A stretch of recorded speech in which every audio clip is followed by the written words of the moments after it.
clear of the closing doors, please. Welcome to Subway Sports Talk. My name is Peter Kennedy, and I am your host. Thank you so much, as always, for tuning in to SST on Apple Podcasts app, Spotify, and on YouTube. The boys are back in town. It's football season. It's on to week 2, but we got to talk week 1 first. Joining me, as they will so frequently throughout this wonderful football season. First and foremost, it's been a minute. My brother, Pat Boyle. What's up, guy? Pete, what's up, man? It's great to be back. Wild week 1. Yeah, we'll get into it. The Giants and the Jets, maybe the worst outcomes possible for them. Outside of the Jets, a miracle win, and you still feel that the season's over, but man, can't wait to break it down. Can't wait to get back into it. It's great to be back. Absolutely. We'll talk about it all. Of course, so much to unpack, and also here to unpack some of it, Cody O'Connor. What's up, brother?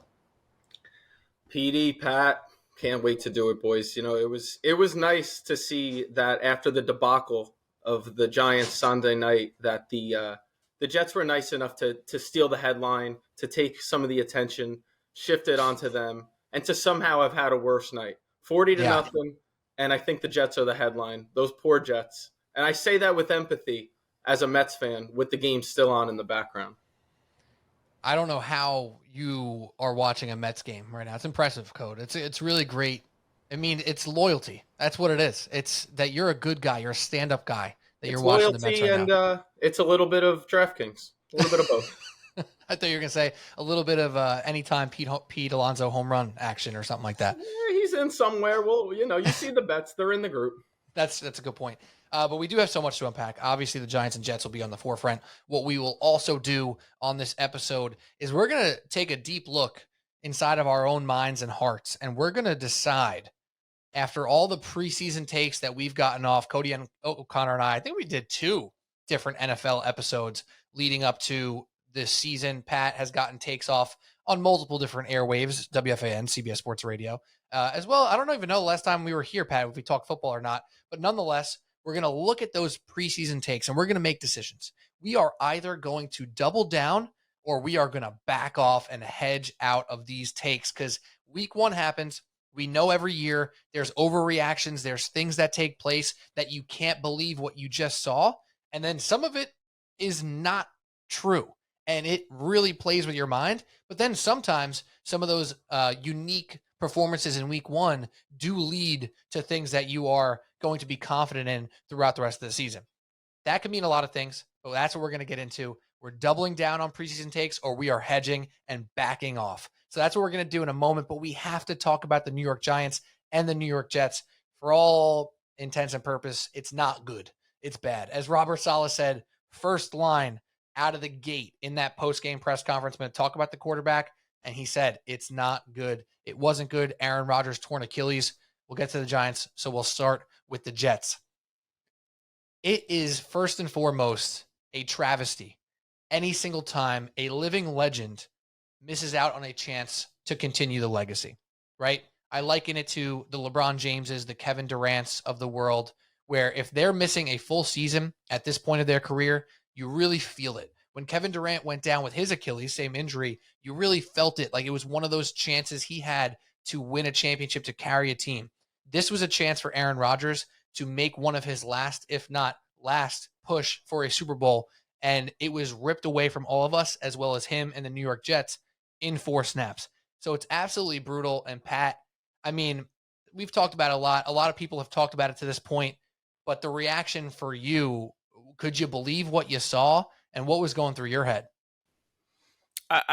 Pete, I think it's when, you hear the Joe Beningos of the world. Oh, the pain. 40 years for some Jets fans that are older than us, encapsulated into one moment. Seeing a bunch of Jets fans that I know, a bunch of friends that I have that are Jets fans, seeing them react in real time was way better than I could even sum it up. Because I had we had all the expectations, all the excitement in the world for Aaron Rodgers, 4-time MVP, coming to the Jets. You watched the Jets last year. You knew the defense was great. They're even better this year, by the way. DJ Reed calling them historic. That's not that far off. They are unreal how elite that defense is. And you saw Garrett Wilson, Offensive Rookie of the Year. They bring in Lazard. They bring in McCole Hardman. They bring in Randall Cobb. Breece Hall's back, who ripped off an 83-yard run. The Jets offense has so much talent around it that, again, they were a quarterback away. And now you bring in a first ballot Hall of Famer. Forget what you thought about how good Aaron Rodgers was going to be. If you thought he was starting to fall off, if you thought he still had it, either way, you had Aaron Rodgers under center. What you saw last night from that defense, what you knew about the defense from last year, the offensive talent, this team, at minimum, was winning 10 games. And I thought they could win 12. So to have all that excitement, Hard Knocks, built up months in advance, the decision of him coming out of the darkness and coming to the Jets, it was one of the most hyped up New York seasons in recent memory. Now, that's also kind of hard to say in New York when we had the excitement of the Mets season just a couple of months ago, and when you've had excitement of Knicks seasons in the last couple of years, Yankee seasons in the last couple of years. We've become a pretty tortured city in terms of all the excitement we like to build up, and a lot of it rightly so, just to see it crash and burn. And unfortunately, just for Jets fans, this was another chapter of ultimate torture in a franchise that just can never seem to catch a break. So to see him rupture his Achilles, and you watch the replays, the close-up of literally seeing his leg expand and pop, and you see it recoil like you're plucking a guitar string, to see that and to watch him get up and then sit back down right there in that moment, to capture that moment is very difficult to do. But it is just another chapter of a living nightmare coming true. And it does feel like the season is over already for the Jets here, despite they kept one of the miracle wins of the year with Zach Wilson, the punt return for a touchdown. We'll talk about all the Bills issues that they have, because there are plenty. But for Jets fans, it's, you say to yourself, how could this happen again? And yet again, that is the reality, that Aaron Rodgers, in 4 plays, his season is over. His season is done. And down the line, you got to think whether or not he'll ever be the same player ever again. 39 years old, coming off now a fully ruptured Achilles. What he will look like next September. But man, just to quote Joe Beningo, what a disgrace. There's so much to unpack from that night and the energy in that building. I mean, you don't often feel pre-game hype on your television, but if you watch that ceremony at MetLife last night, or now 2 nights ago when you guys are hearing this podcast, you saw it, you felt it, you heard it. It was electric in there, and the atmosphere was amazing. For that to be ripped away is crazy, because right now, not knowing if Aaron Rodgers is going to play football again, his legacy is currently Hard Knocks and 1 preseason touchdown pass to Garrett Wilson. Like, it'll go down all time as one of the biggest things that never was in sports history. And that sounds over dramatic, but I really don't believe it is, because of the talent on this team that was displayed even after the injury.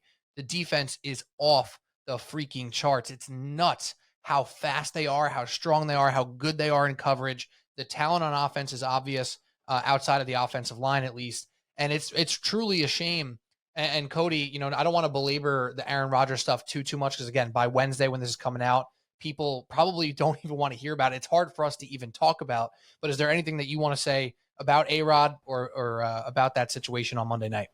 Yeah, I'll try to make it quick, because you guys really hit on most of it. And it's funny because there's really 2 sides of this coin, especially as a Giants fan, because some Jets fans that are real, true Jet fans, really good fans. They don't really get ahead of themselves, and I really feel for those guys. And especially one of my good friends, LJ, I'm sure he'll be listening now. I'm going to shout him out, because all he said was, all season, I have never seen a quarterback even close to this standard. They've never gotten to see one, and they still don't get to see one after this. They get all the hype leading up to it and all the belief and, like you said, all the talent around. And yes, there was a legit Super Bowl hope for this team, and that is taken away. Unless they have a guy come in like a Matt Stafford-esque type of a player, they no longer have a chance to come out of that gauntlet of the AFC. And I just genuinely feel for them. It sucks. And it's hard to not draw the parallel to the Mets bringing Scherzer and Verlander, older guys, first ballot guys,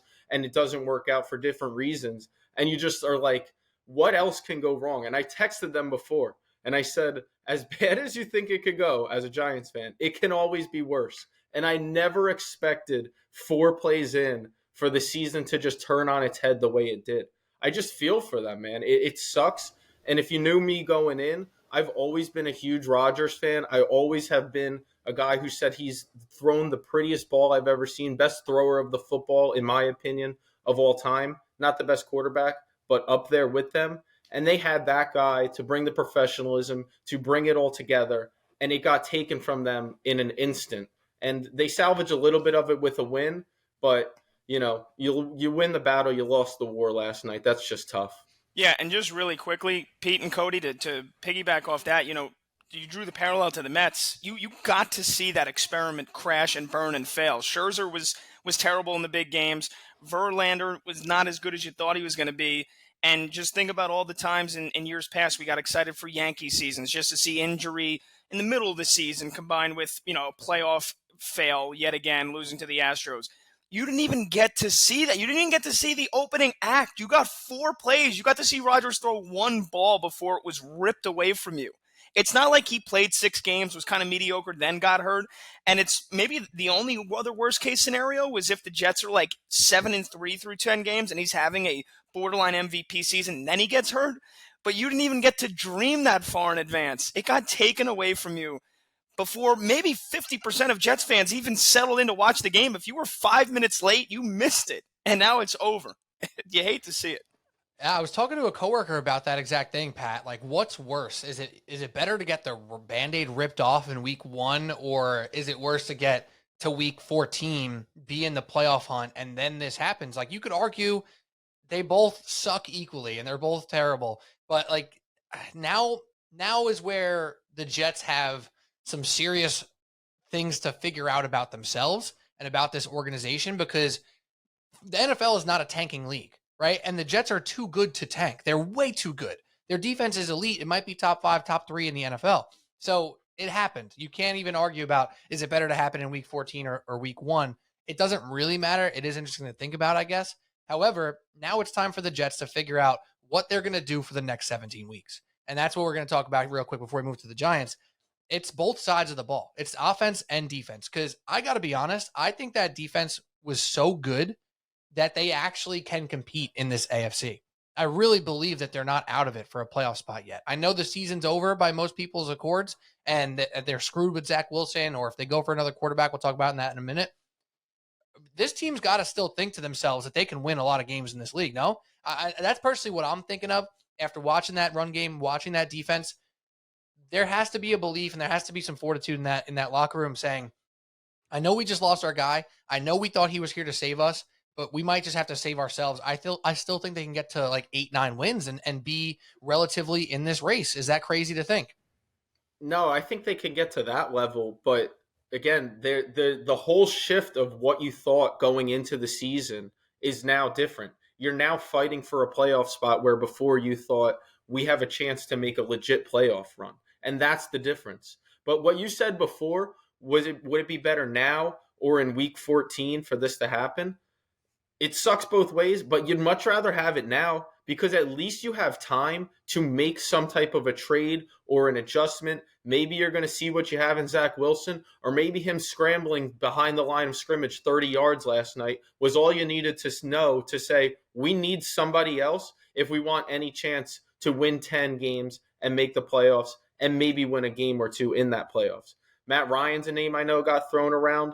I don't know how much more he can do because you said that offensive line isn't great, so he's not going to move behind it.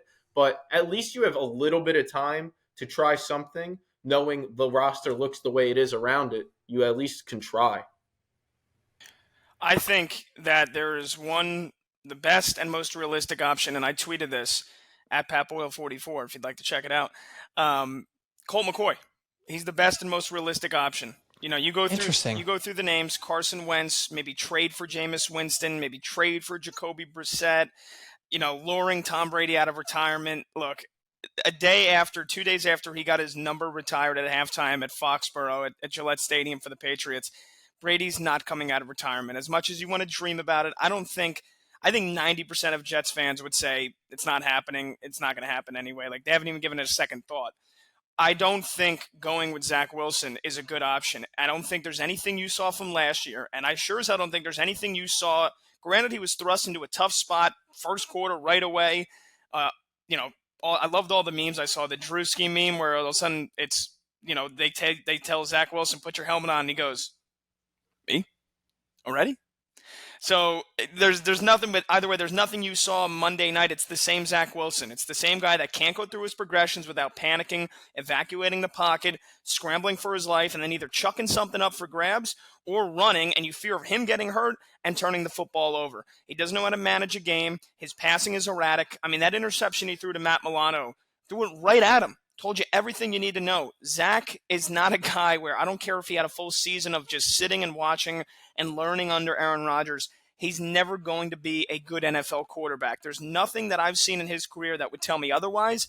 And just to put blind faith in the kid, why? Because Joe Douglas made the wrong pick at number 2 in the draft? Just because he's a nice kid that went through it last year with the team basically, vulturizing him for Mike White?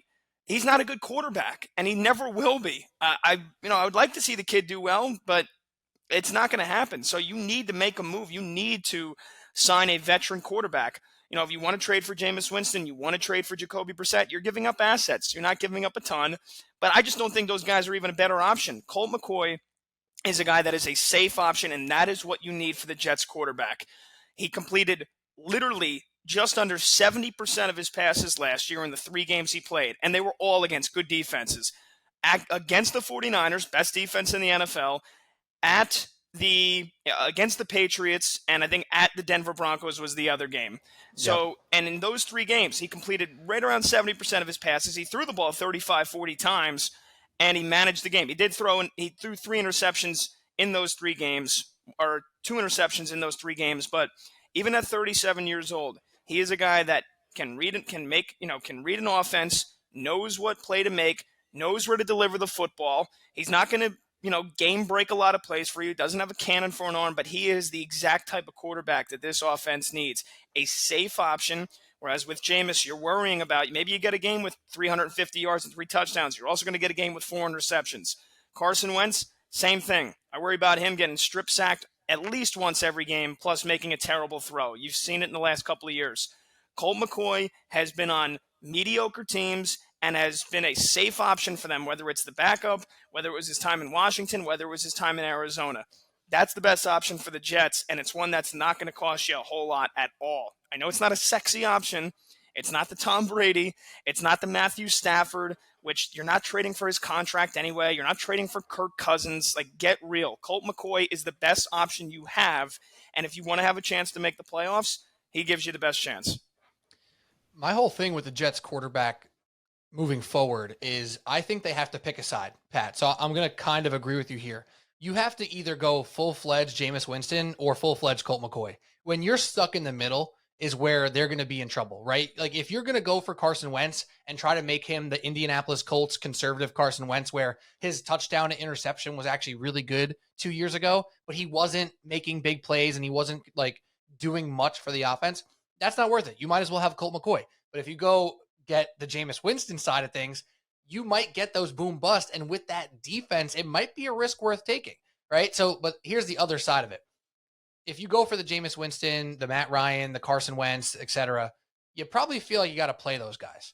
If you go with Colt McCoy or someone like that, you can actually kind of give Zach Wilson that leash just to see what happens. And obviously the next 2 weeks against Dallas and New England is going to be absolutely brutal for them, and for him specifically.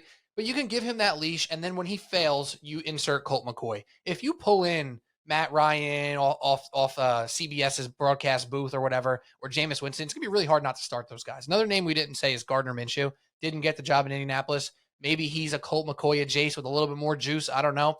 But my whole thing is I don't want them to be wishy-washy and try to middle it, because that's not going to get them anywhere. They need either a strict game manager or a gunslinger. Don't go in between and try to get the best of both worlds. Those quarterbacks don't exist when you're in this bracket of quarterback, right? It's kind of like when you're in Madden and you're drafting a franchise. All of a sudden, you're going to, I'll wait on quarterback. Daniel Jones is still on the board. And then your franchise goes, you're like, I'll wait one more round. All the quarterbacks are gone.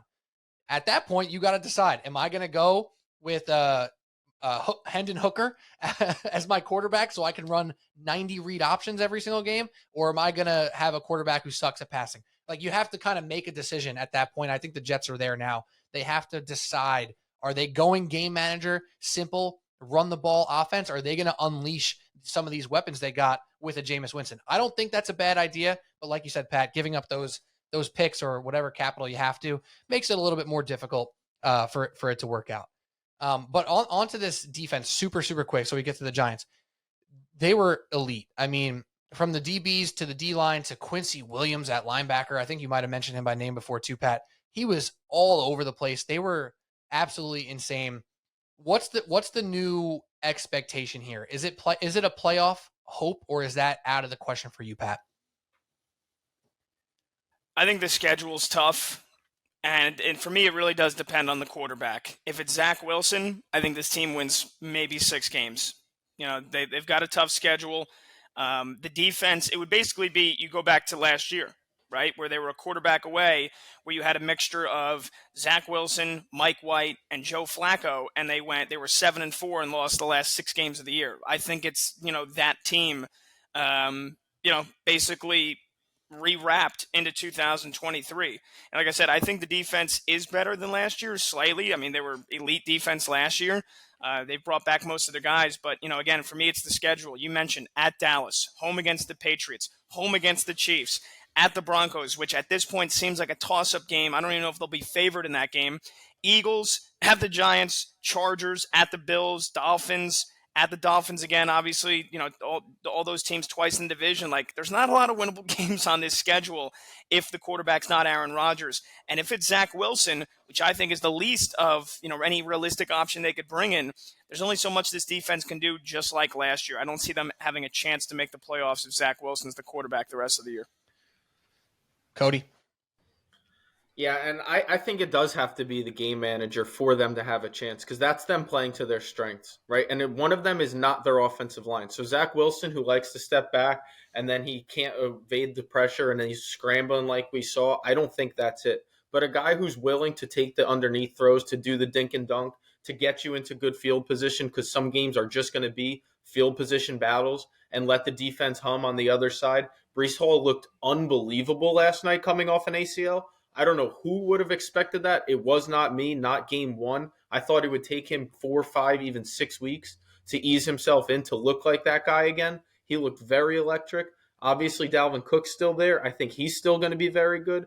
Garrett Wilson's elusive with the ball. So those underneath throws, if they can do those types of things, I think they can get to 8 or 9 wins, but it has to be because of the defense, because of playing to their strength, and it'll take a hell of a coaching job by Robert Saleh. We'll see if he's up for it. But with that gauntlet you mentioned of the schedule, it's going to be quite the uphill climb.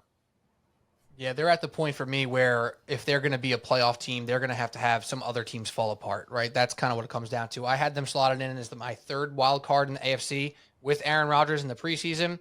So, I mean, they just got worse, right? So unless other teams fall apart, which is possible, it's possible for other teams to fall apart, also sustain their own injuries.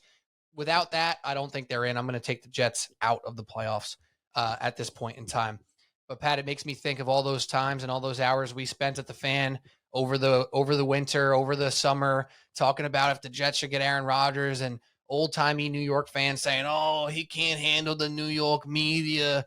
Well, it looks like he couldn't handle the New York turf. Oh God, that hurt to say out loud. Oh, that. I saw a really dark one. One of the guys that used to work at CBS Sports Radio said, he goes, "I thought Rodgers, there was 5 snaps, right? He played 4 snaps and then the Achilles." Oh. I said, "Wow, man, that's dark. That's dark stuff." That is dark. There's even darker stuff that we're not going to get into, because those can stay on Twitter and in the group chats. But now, incredibly sad to see Aaron Rodgers go down. Just to finish off on how I actually feel, not joking around. Sucks to see Aaron Rodgers go down, to a legend, to lose his last, or one of his last shots, possibly his last shot, to make an impact on this league. It stings. Jets fans and non-Jets fans alike all hung their heads last night and this morning seeing that news, and it's brutal. But the NFL will go on, and the Jets have a season to play. We'll see how they do. Let's talk about the New York Giants and get more positive. No, we're not going to get more positive with the New York Giants. Not right now, at least. Mark Skip Lugian, a.k.a. Shen Lugian, is not here to eviscerate Daniel Jones and this New York Giants team. He calls himself a Giants fan. He's not. He's afraid to come on this podcast. That's what I'm saying, and I'm going to stand by it. However, we're going to talk about the Giants week 1 against Dallas and moving forward into the rest of this year. It was brutal. Everything that could go wrong went wrong. I'll save my take here for a minute because I want to hear what you guys have to say. Pat, you're not a Giants fan per se. You're a New York supporter generally, I guess, but you're not a Giants fan. So let's hear it from you. What the heck happened with the Giants, and how nervous are you? Where's your meter at the moment with their outlook? I'm going to be honest. I'm not worried about the Giants at all. I still think they're a playoff team. I think Sunday night was a game where if it's week 6 in the schedule, you throw it away as awful game, letdown game, weren't prepared. Now, that's obviously concerning that it looked like they were totally unprepared in week 1, opening night against a division rival that you wanted to prove yourself against at home. So that's concerning, but I'm still going to say I'm not worried. Long term, you look back at the end of this season, we do this podcast in January, the Giants are in the playoffs, we're going to say, wow, what the hell happened week 1? And look at the Cowboys. As much as they choke every year in the postseason, right, and as big as frauds they are, they lost 19-3 last year in the opening week against the Buccaneers. They went on to make the playoffs. They blew out Tampa Bay in the playoffs.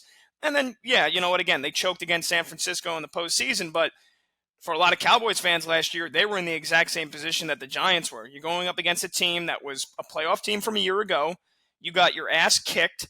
You scored 3 points, and yet the Cowboys turned out to be, pretty much fine. That's where I see the Giants. I see them as a playoff team. I do have concerns for this team as well, but, again, I'm not going to make excuses. They got their asses blasted, right? They got destroyed. It was probably the worst possible game you could have, and I saw the tweet where no team in one season had lost by 40-0 or worse, outsacked 7-0 or worse, lost the turnover battle 3-0 or worse, pick 6, and a blocked field goal for a touchdown. No team had done those things in a single season. The Giants did them in one game. Impressive stuff. The game was over literally 5 minutes in. Going down the field, running, the game plan looked great on script. Barkley's running the ball well. Jones looks good. And then the botch snap, blocked field goal for a touchdown, pick 6, and the game was over before you could even blink. You throw that in with the rain and the conditions. Not that the Giants are a team where you think they'll be great if it's, good conditions because they don't throw the ball a ton. But either way, it was a storm. It was the worst possible nightmare all mixed into one.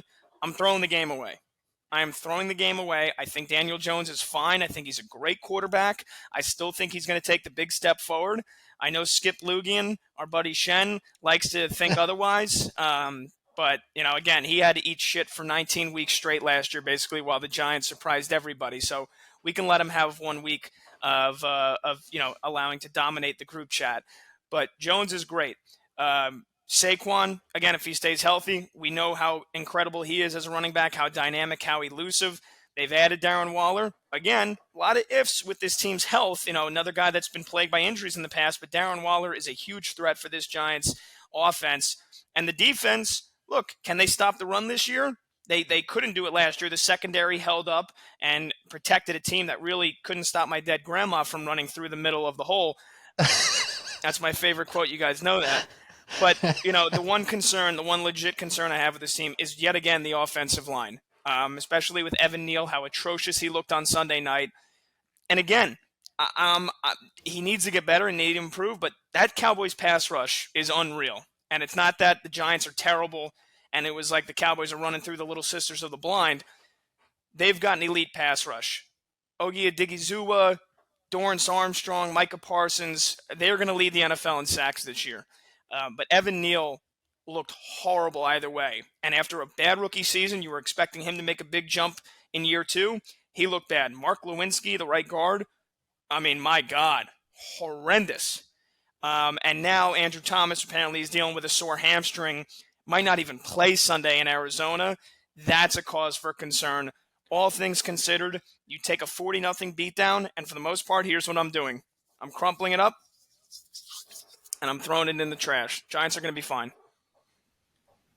O'Connor. Is your worry meter near Pat Boyle's, or is it on the other end of the spectrum here? It's definitely higher than Pat's because of what he just got to it there at the end.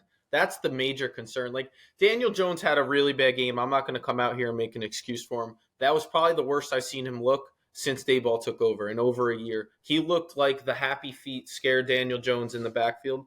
I don't think he's that guy. I think that was part of what that game was. I'm hoping maybe that's it, but that's not my biggest concern. It's that offensive line, and you just brought it up. That right side is atrocious right now. Evan Neal, who we're thinking as a Giants fan base, top 5 pick, he's supposed to take a step forward. He looks like not only the same guy, he might have even taken a step back. And I'm not just talking about when he got pushed back and thrown on his ass all night. He literally looks like a worse player. And Glowinski got like a 1 player performance rating from PFF in pass blocking. I believe the lowest you could possibly get. The whole right side of the offense was a revolving door. Yes, the Cowboys' passing rush defense is maybe the best or one of the top 3 in football. But guess what? They are in your division, and they're the team that you are measured up to. And you came into this game with a thought that we can hang with these guys. We could maybe even beat these guys on our home field. And I get this is a different team, but now the last 2 times the Giants have played, they've gotten their shit pushed in. They're outscored like 77-3 or 7, whatever it is. And it's by your 2 teams in the division. So yeah, that's scary because now your margin of error, if you're saying we can't really stack up with these guys, is incredibly slim. So I walked up to the ledge on Sunday night. I took a couple steps back. I'm not saying that this team is done or that they can't make the playoffs or they can't get it right, because I do believe all those things are possible. And I believe it because of what I've been saying. Brian Daboll, Joe Shane, the new regime, a group that's going to get them right.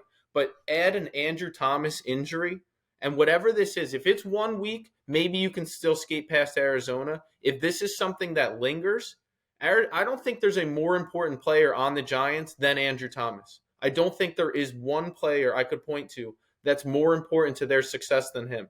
So he wasn't great, or he was fine, but the injury, right? On the other side of the ball, they didn't really get much pressure from the D-line. Game script is part of that. A little bit of a positive, the 2 rookie cornerbacks actually held up. Deonte Banks had a very good game. Hawkins, I thought, got a tough call on that Michael Gallup, or the Brandon Cooks deep ball. I think that was ticky-tack at worst, but it was a team that got outplayed and outshined in every facet. Again, the game script, the way it happened, when they went down early and that Cowboys pass rush gets to pin their ears back, yeah, it's going to be scary hours. But the mistakes they made last night were the ones that they didn't make all of last year. And that, again, is the fear of, is there going to be some luck that's going to change? Is the turnover luck going to change? Is some of that breaks that you got last year going to change? As we all highlighted with Minnesota, who won 7 one-score games or whatever it was last year, go out, lose a playoff game, and then they get beat by Baker Mayfield in week 1, and you kind of can see a parallel between the two. So I am worried on a scale of 1 to 10. If 10 is the highest, I'm probably somewhere between a 6 and a 7. And it's almost all because I'm fearful of the offensive line and especially that Andrew Thomas potential injury. Yeah, and you know what? The big thing that you said there that I want to touch base on is game script, because, you could talk about any game in the NFL and pinpoint, 2 or 3 plays and say, oh, if that didn't happen, the whole thing would have been different, blah, blah, blah. And I don't normally like to do that because what happened. But when you're trying to project forward, I do think it makes a difference. Like, it is important to see how things played out and how they, carried on from there. If that first field goal attempt goes through, wasn't blocked, wasn't taken in for a touchdown, just a normal standard field goal in the NFL, 3 points, 3-0 lead for the Giants. This game looks so incredibly different. Like, it's not even close, because the silver lining for this Giants team, I thought, was the defense played solid. If you look at the Dallas Cowboys stats at halftime, there was no good stats on offense for the Dallas Cowboys.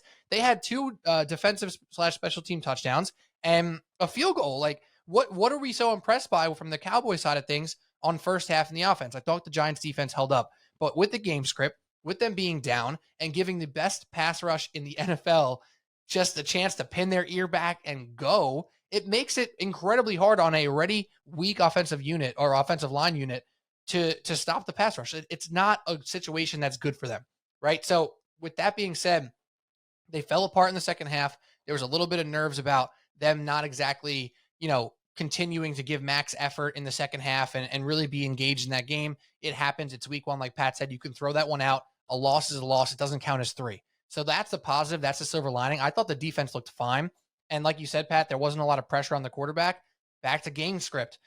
They didn't have a chance because the Cowboys got to play conservative, take shots when they wanted to, because they had this huge lead from defensive touchdown and special teams touchdown. So if that first field goal goes in, maybe the Giants lose, 21-9, right? And their offense still looked atrocious overall against this great defense. But we're not sitting here saying, woe is me, this team's doomed, the season's over.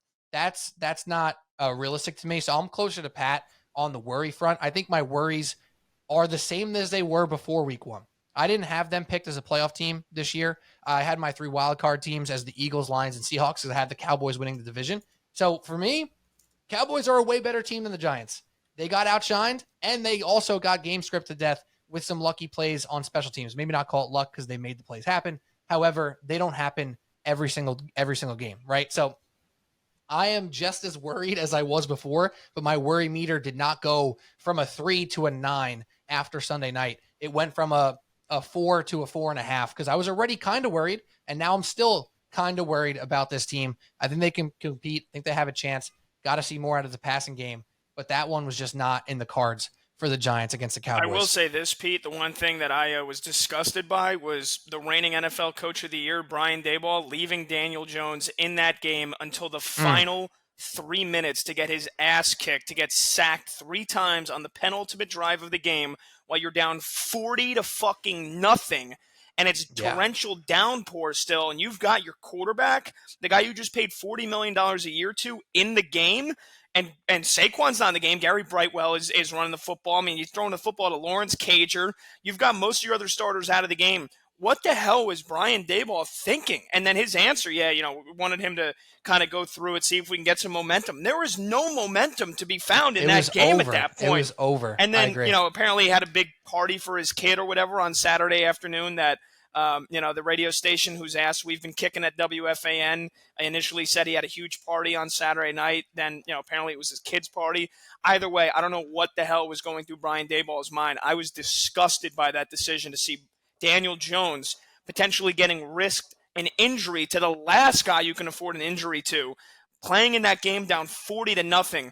Brian Daboll better clean it up, because out of all the people that were unprepared for that game on Sunday night, he was the most. And I'll tell you what, you could take, you can stack up how the Giants defense, their corners are going to be, how Jones is going to play, how Saquon's going to play. None of it matters if your head coach is going to put together a slop shit coaching performance like Brian Daboll did in week 1. And for a guy who's the coach of the year, who was such a big part of why they made the playoffs last year, all those one-score games that they won, he better clean it up. That was disrespectful. Yeah, 100%. We joked last year that he was running Daniel Jones into the ground because he wanted Tyrod Taylor to play quarterback, and maybe he's back in the same boat, perhaps, right? That was crazy. And the 7 sacks that you accounted for before, Pat, was really more like 9 or 10, with a couple sacks getting waved off for penalties. So my boy DJ was getting his ass beat on Sunday night, and that's why all the Skip Lugans out there, Mark Shanlugans in the world, who already hate Daniel Jones and think he's a bad quarterback, to watch that game and to solely blame Daniel Jones is insane. And I'm not even a Daniel Jones defender. I am neutral at best when it comes to Daniel Jones. I am always challenging Daniel Jones supporters to look for more, ask for more, whatever. But that Sunday night game, I am not putting that one on DJ. That's all we got for the Giants. Let's talk about some other stuff, because we don't want to go too long here. We're already a little bit close to the over, if I had to guess, on this episode. Well, and thankfully they have the Cardinals on Sunday, but now it's time to talk about some of our preseason takes, and it's time to decide whether or not we want to either double down or if we want to hedge and take a step back and maybe change some thoughts on some things we said leading up to this NFL season. Because sometimes you're watching week 1 and the team you loved isn't quite putting it together, and you're not worried at all, right? You're watching the Jacksonville Jaguars offense struggle in the first half, and you're high on the Jacksonville Jaguars, and you're like, I am not worried. They're going to figure it out. And then sometimes you watch a team like maybe it's the Baltimore Ravens. I don't know. I'm just making this up for now. and you're like, oh gosh, no, that looks like there's some issues there. That doesn't look very good. I might want to get off this bet. Both things happen to all of us all the time, but more importantly in week one. Every once in a while, you're sitting around, and Pat and Cody, sorry if you don't hear this live, I'm going to play it anyway. You're looking around, you're watching your team or that big take you had in the preseason, and you're just thinking to yourself, I don't know what any of this shit is, and I'm fucking scared. And you think that you're fucking scared of what you're watching and what you said on a microphone before the season started. So let's do it.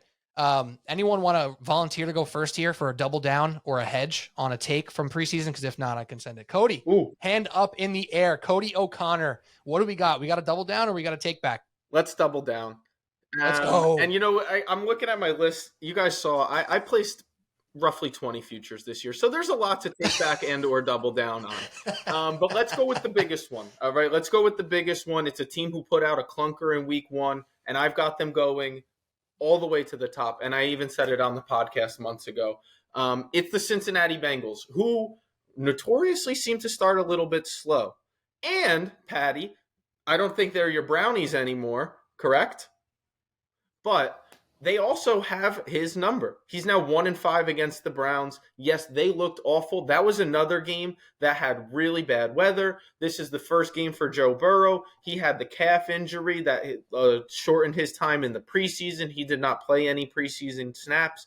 So I am not jumping off that bandwagon. I'm not jumping off the ledge. There is not much of a fear from me that the Bengals will not get this right, because that man, Joe Burrow, is that dude.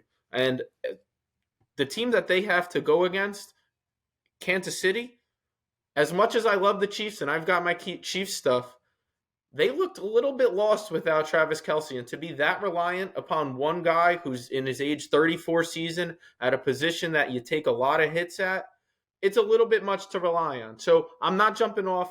I will double down. Bengals Super Bowl plus 1,000.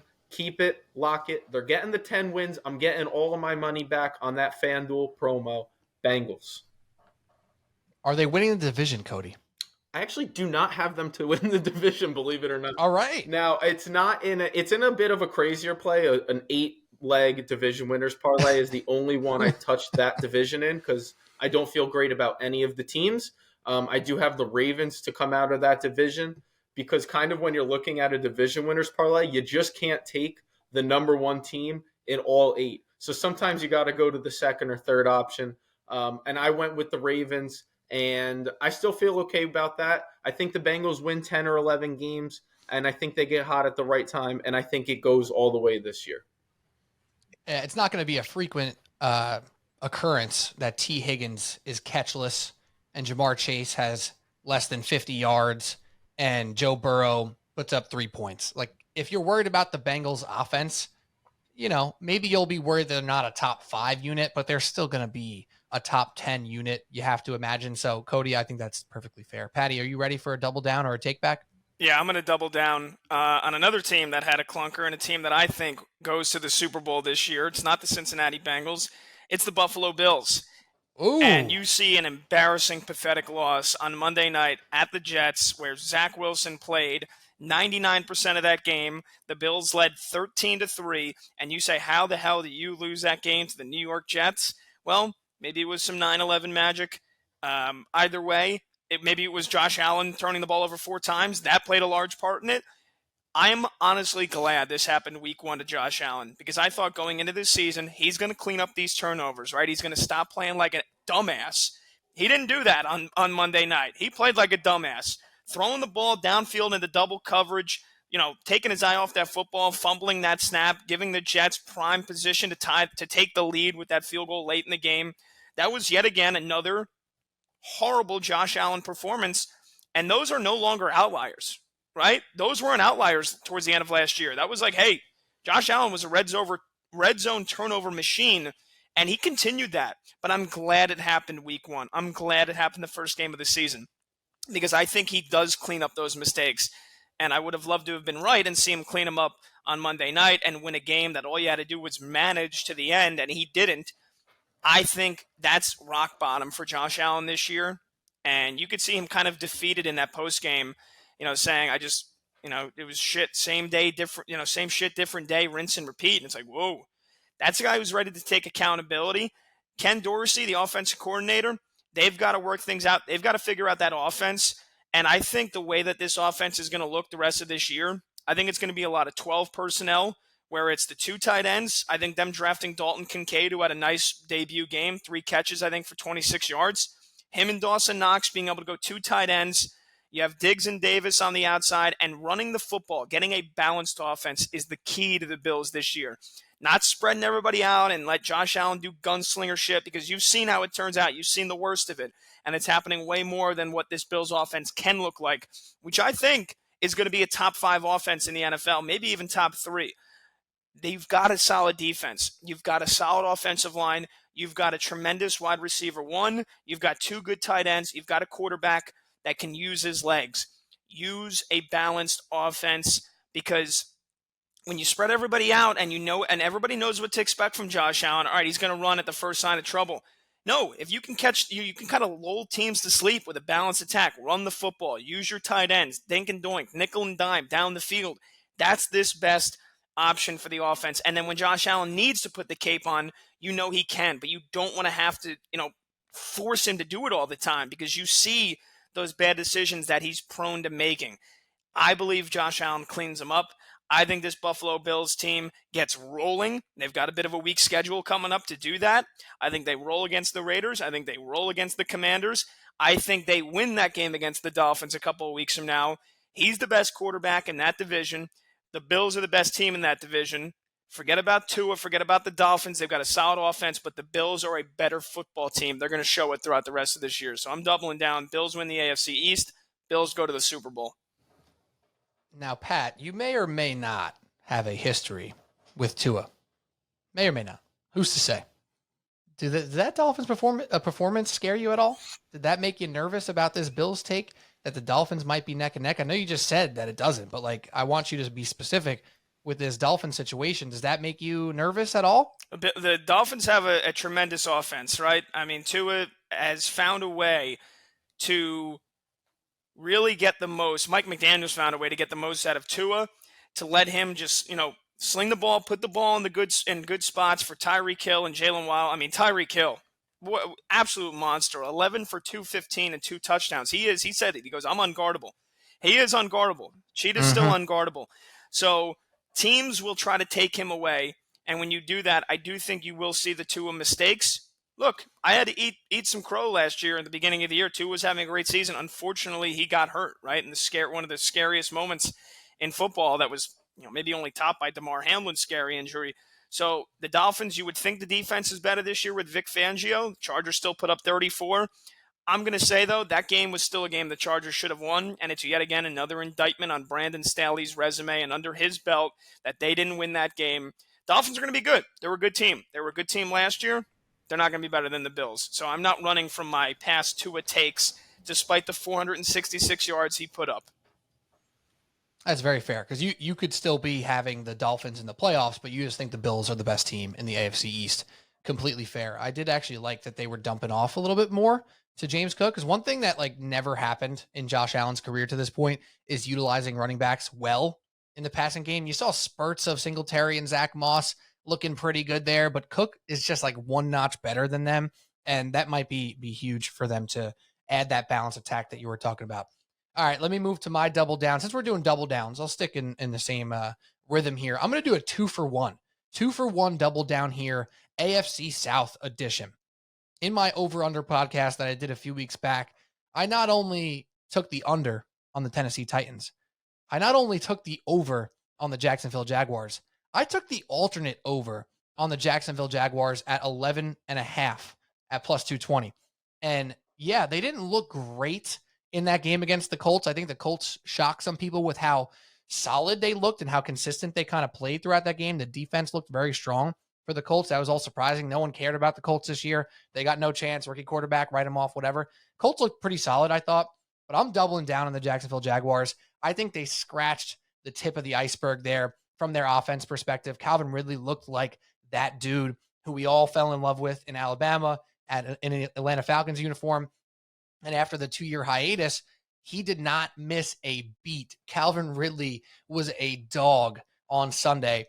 And Christian Kirk didn't really get cooking. Zay Jones had a nice game. Travis Etienne and Tank Bigsby both looked very solid. They got a top 5-ish quarterback in Trevor Lawrence. That defense, I'll say it again, I said it all preseason.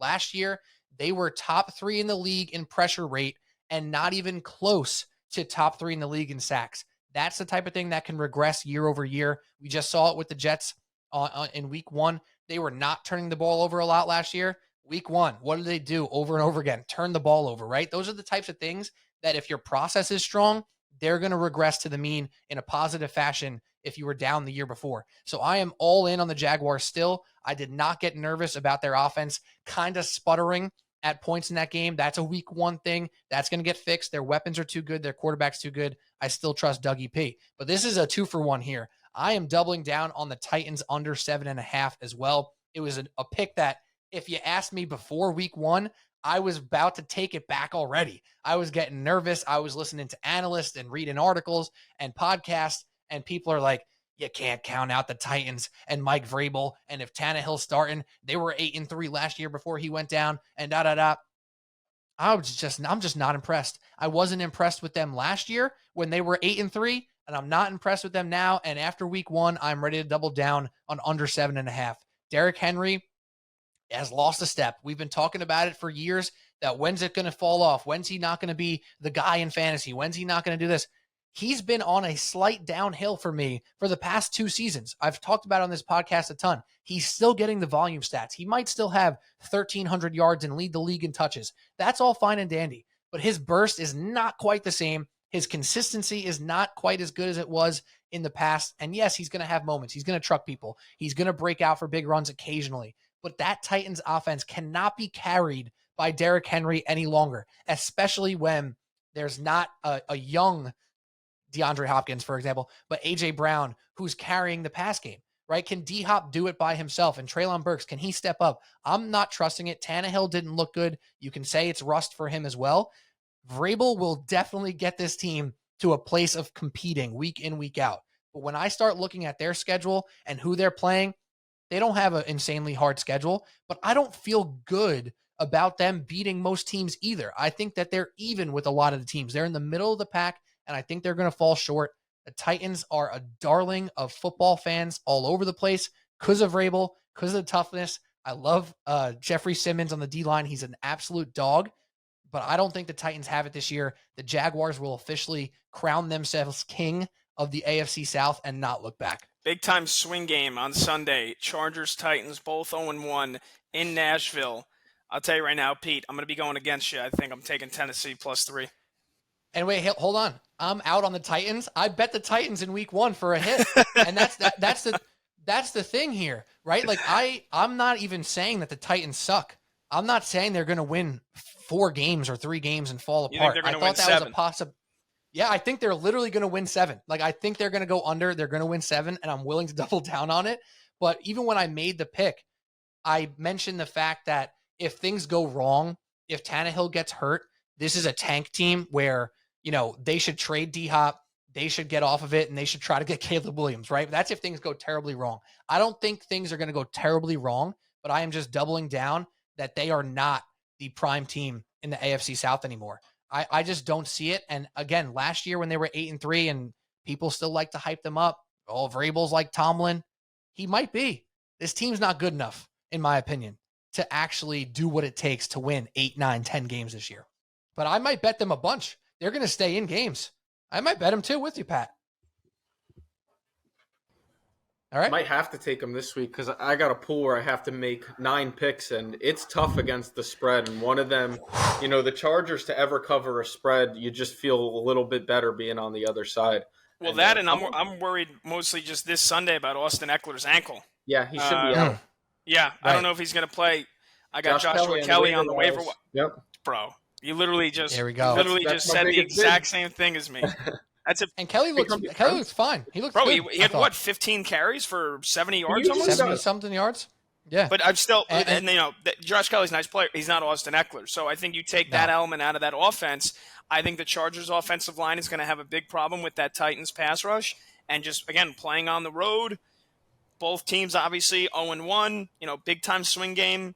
I don't think the Chargers have, yet again, I still don't think the Chargers have proven themselves as a complete football team that they should be a 3-point favorite on the road against any team that is decently solid. Right. And that's what the Titans are at best, in my opinion. Decently solid at best. And I think they're not going to win the swing games that they have in the past. But I'll digress from my 2-for-1 double down. Does anyone want to take anything back? Is anyone nervous about any of their takes? Well, when you make 20 picks, Pete, I think there's at least one that you can walk back. I even had written down Super Bowl for this team, and I didn't take it. I wanted like a long shot, a big odds, a team that maybe I thought had a chance, an outside chance. But I have them to make the playoffs. I'm not saying I'm completely walking it back, but maybe the most nervous is what happened to Pittsburgh in Pittsburgh last week against the Niners.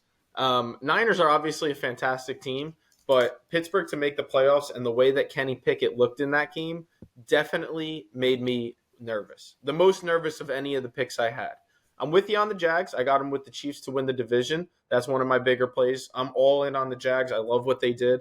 But the Steelers definitely made me most nervous. I thought that was a good, tight, close game, a good test. And so many people that I kept listening to, which made me most nervous, were on the Steelers week 1. And a lot of people against San Fran coming into the year. A lot of people whose opinions I really like and trust. Friends, people I listen to on podcasts, my brother, my cousin, people whose football opinion I respect. And a lot of them saying the Niners are taking a step back. I never saw that this year. I feel good about saying that because I do have them to win the division in one of my plays. The Steelers just getting annihilated like that, though, and looking like they have no resilience, especially on the defensive side. Brock Purdy was dicing them up. He looked like the guy that we saw all last year. He absolutely diced them up with very little resilience. Najee Harris didn't look amazing. The Steelers' offense as a whole, Deontay Johnson now has a hamstring that he's pulled up with, and I think he's by far their best receiver, even though I do like George Pickens. So I am most nervous about that one. Adding to it, the way the Browns started the season in that same division, the Bengals are obviously my Super Bowl pick, so now who's the odd man out? So the Steelers are the one I am most worried about. That was not a good look. Real quick, Pat. Drinking too much Bill Simmons Kool-Aid on the Steelers. Is that what happened, Cody? It might have been. I obviously listened to him, and when you were talking about the Titans, I'm like, oh, he's listening to Simmons this week because he loves Vrabel, and he understandably so. I had the Titans to cover that game too, and I got the Saints to win the division. There are two teams I thought were going in opposite directions, but 3.5 points, I thought that was a good number. I don't. The Steelers they did look good in the preseason. Maybe it's because, little shout out, I went to college with Kenny Pickett's sister, was a friend of mine in the health and phys ed program. Shout out Alex. I'm sure she's listening. I just thought that they were solid on the defensive side. I love Mike Tomlin. I love that infrastructure. And the way they ended last season all combined into it, I got plus odds for the playoffs. Usually some new teams come in, other teams go out. That's one of the things Simmons says a lot, and he's 100% right about that. So just kind of all those things combined made me think, hey, let's take a little shot on the Steelers. And they made me look like an idiot week 1. So thank you, Pittsburgh. There you go. Patty, take one back for me. I got to take back how bad I thought the Bucs would be, the Tampa Bay Buccaneers. I think they've got a decent shot to win the NFC South, right? I mean, the division's still not good. Like, Atlanta looked pretty good. We know they're going to run the shit out of the ball. They play the Panthers, who might be the third worst team in football this year. So how impressive was that win? A lot of people think it's the Saints division now that they got Derek Carr. I'm still not sold on Derek Carr. And Baker Mayfield has a knack of, when you think he's going to be terrible, he performs just well enough to win games like he did on Sunday. Now, again, the initial reaction is, oh, the Vikings are terrible, right? They are who we thought they were last year. The defense sucks. Kirk Cousins sucks. And that might be half true. I still think the Vikings are good enough to maybe win 8 or 9 games this year. I think it's the Lions division in the NFC North. I think that's a team that I wish I could double down on, but they beat the Chiefs on week 1. So they look as good as everybody thought they'd finally be. We forget last year how decimated by injuries the Buccaneers defense was, right? Losing Shaq Barrett early in the year. I mean, look at all these guys that missed several games. Antoine Winfield, Carlton Davis, Jamel Dean, Logan Ryan, Vita Vea missed a couple of games. He was huge in terms of stopping the run. And a lot of those guys are back this year, and you saw the impact they have. Shaq Barrett's back. Devin White in the middle, Levante David in the middle, Vita Vea being the big Hawaiian run stopper. And that secondary is no joke. Again, Jamel Dean's back, Winfield's back. That's a secondary that, that could only hold up for so long last year because of all the injuries they had. That defense is no joke. That's a Super Bowl winning defense from a couple of years ago. They've still got a lot of those dogs on that defense. They are going to be very, very tough to score against. So if Baker Mayfield can manage games like he did on Sunday, let's not forget Mike Evans. We all assumed he was cooked last year because him and Brady could never get on the same page. Mike Evans is still a legit wide receiver one. Chris Godwin, again, another guy who feels like he's been hurt for the last 2 years. He's healthy. That's a solid weapon too. They're going to run the ball. They've got a good offensive line. Tristan Wirfs is a stud at left tackle. I got to take it back. I thought going into the season, I was like, the Bucs, Baker Mayfield, they're going to win 5 games. They might win the NFC South. I got to put myself on notice with the Tampa Bay Buccaneers. Yeah, that's a fair point, and it's similarly to our conversation Cody and I had on one of our previews about the Rams, right? Same concept. It's like the Bucs sold their soul for that Brady Super Bowl. The Rams sold their soul for that Matt Stafford Super Bowl. And Patty B, we'll talk to you later. Go Joker on his ass. All right, that's all I'll say. I'll leave it at that. Got some tennis to take care of.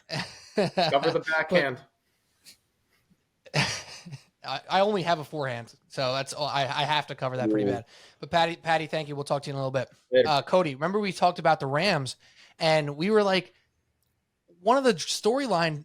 We did the storyline draft, that whole podcast, and I think we both had interest in the Rams not being terrible this year.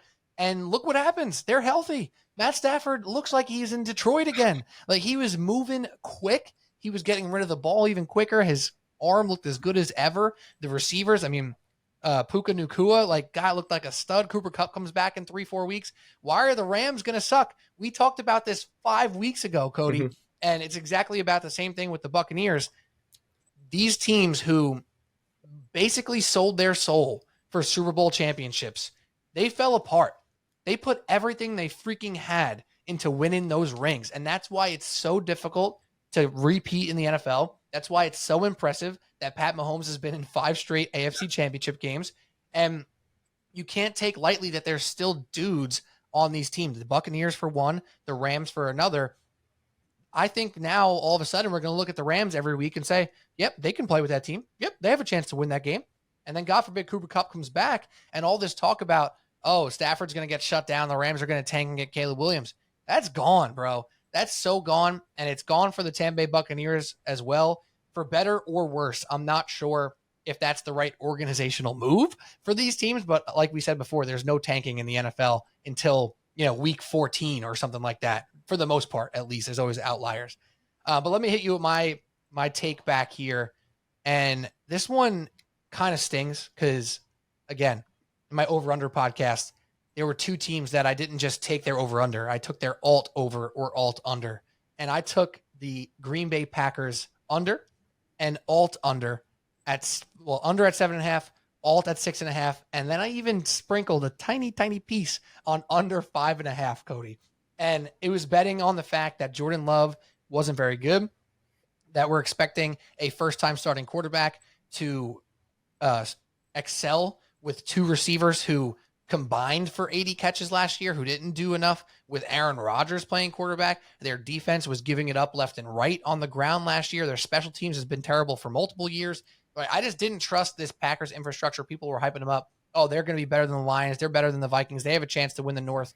I didn't buy it, and I put my money where my mouth was and took them under 7.5, 6.5, 5.5, double down, and I'm going to take it back. Now, do I think that they're going to win the NFC North? I do not. I still don't trust them that much, but I was treating them as if they were a team that was going to be bad, and I think that they're going to be decent. Now, again, is this the hottest take of all time that I think the Packers go, in my mind, from bad to decent?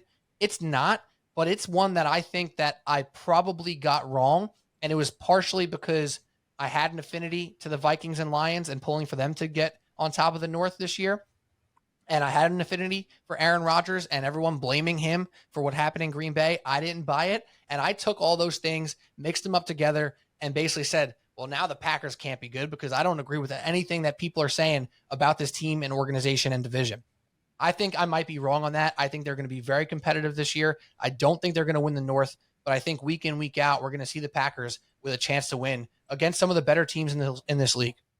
Let me see if I could walk you off that ledge a little bit, because I was with you. I'm not a big Packers believer. I didn't necessarily go against them in that way, but I didn't have them in any plays. I saw the people saying that they liked them. I didn't quite understand it. I don't really feel like Jordan Love is all that great. And the reason maybe that I'm easier to say this is because I don't have money on it. That's for sure, right? Just like being a fan and being able to talk badly or easier about your team.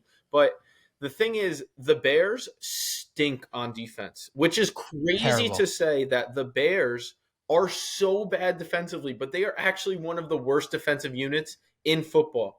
And when you get a young guy and you can get him some early scores and early success and put him in good positions, his confidence starts to grow in that situation and in that game. And then you see the blowout start to take place.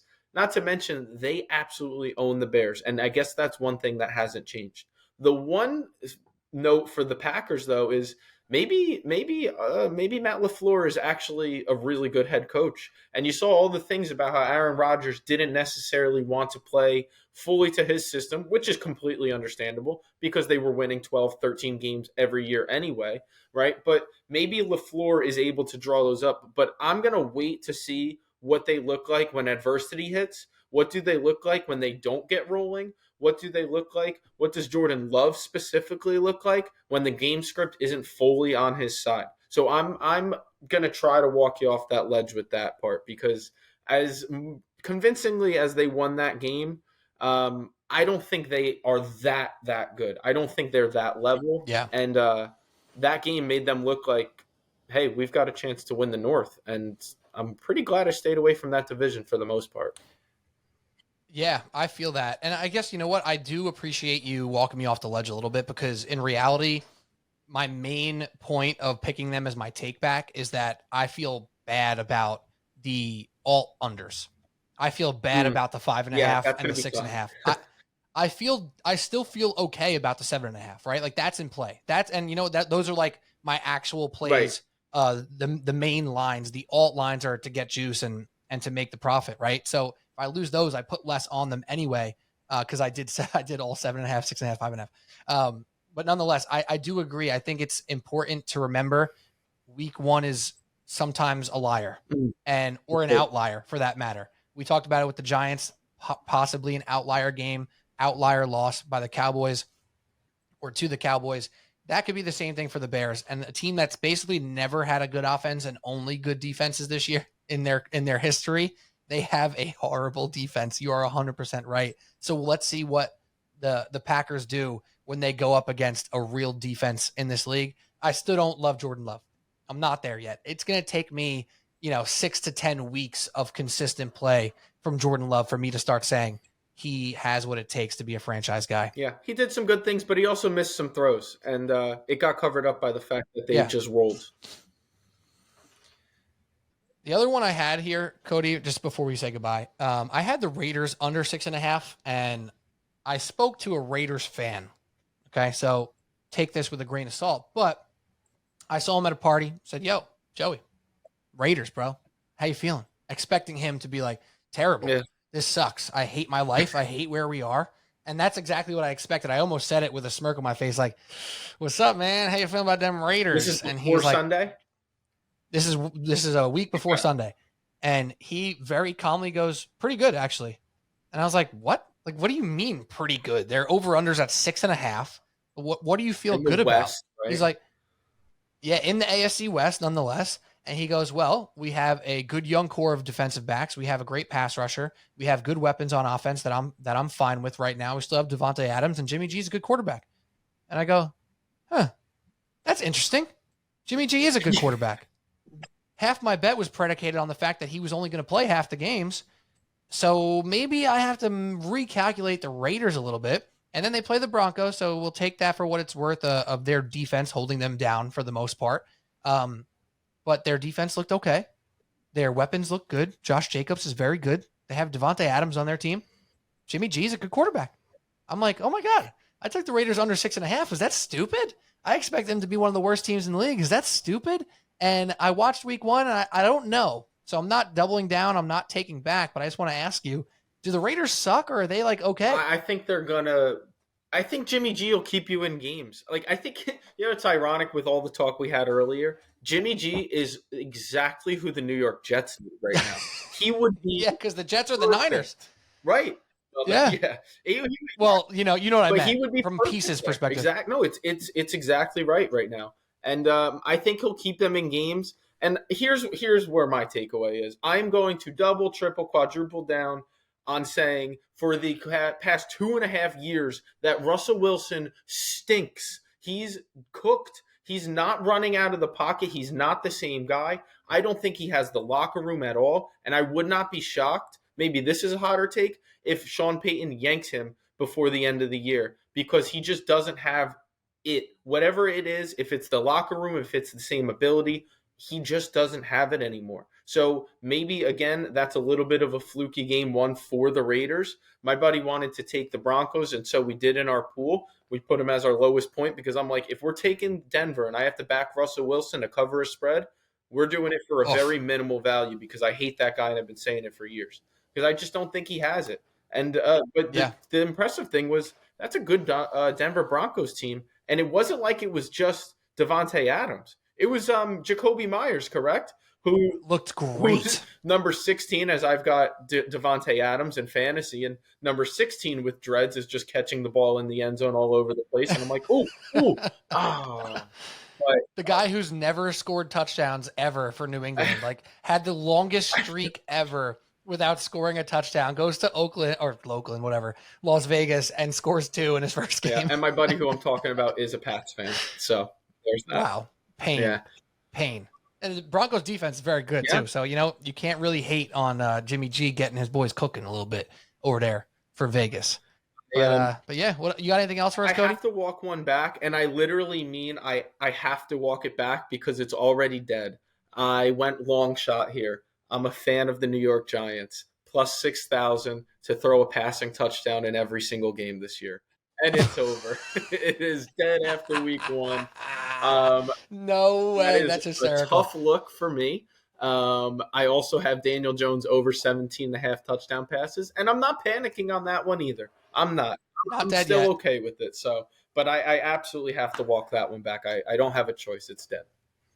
That's hysterical, but at least it was plus 6,000. Yeah. So it's not like, I'm sure you didn't. The season. You didn't put the engagement ring on that one, I'm sure. So no, we're gonna go back to Michael's and we'll pick out a new one, but no. That's really funny. Nothing like losing a season-long future in week 1. Yeah, I know. It's you know what? If you're gonna lose, you'd rather lose in laugh about fashion like that. So I'm okay. Yeah. The only thing, and this is my last thing, but we're gonna say goodbye now. Are you doing a survivor pool this year? I'm in 2 survivor pools. I'm in everything. Oh.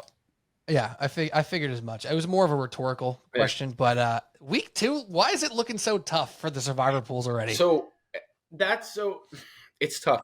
And who'd you take week 1? So week 1, I went Baltimore in both of them, and I actually had Jacksonville in one of them, and then at about 12:40ish. I just kept seeing that line drop, and it scared the hell out of me. And I already had a good enough amount invested in Jacksonville week 1, including the picks pod. And I'm like, let me just not throw every egg into this basket. And they, the Colts actually gave them a run and made it an interesting game. Jacksonville ends up covering, and it looks like with ease, but it was anything but, actually. The Colts hung tough. And so now we're in week 2 for the pool. And again, I have to make 9 picks against the spread.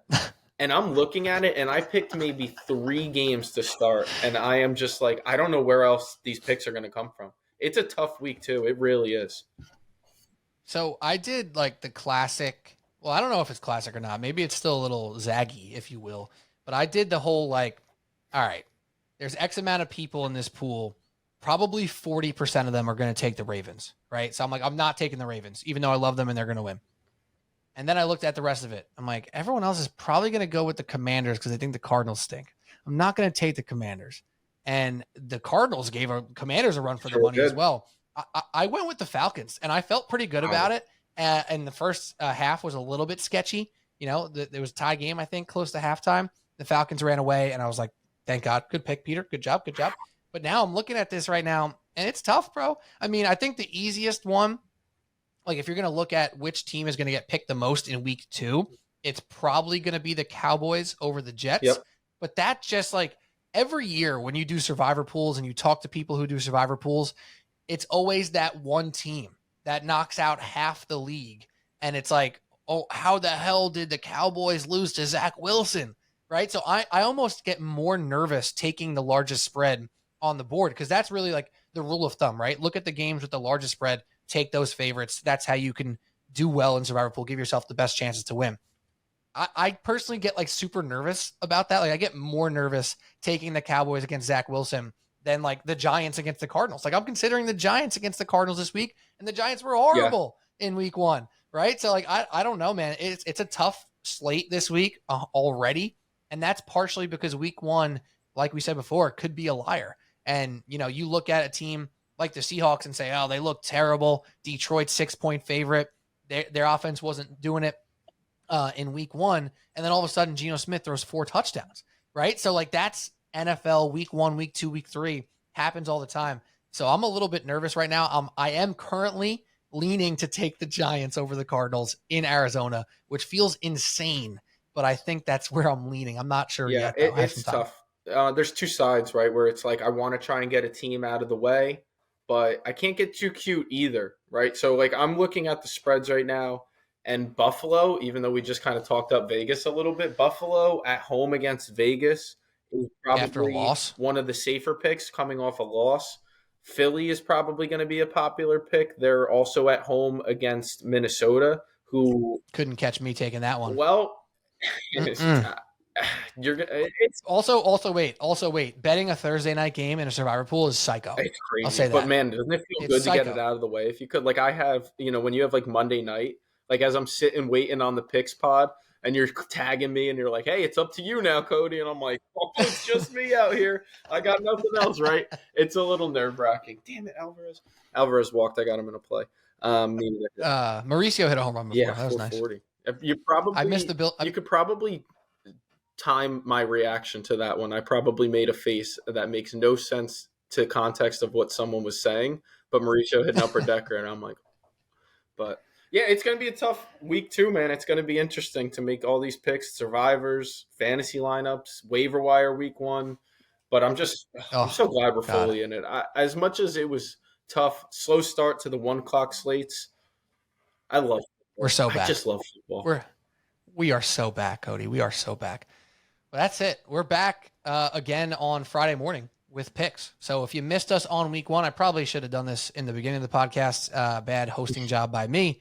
If you missed the picks from week 1, Twitter, Instagram, if you don't listen to the podcast, we didn't get one in before week 1, just schedules were too crazy.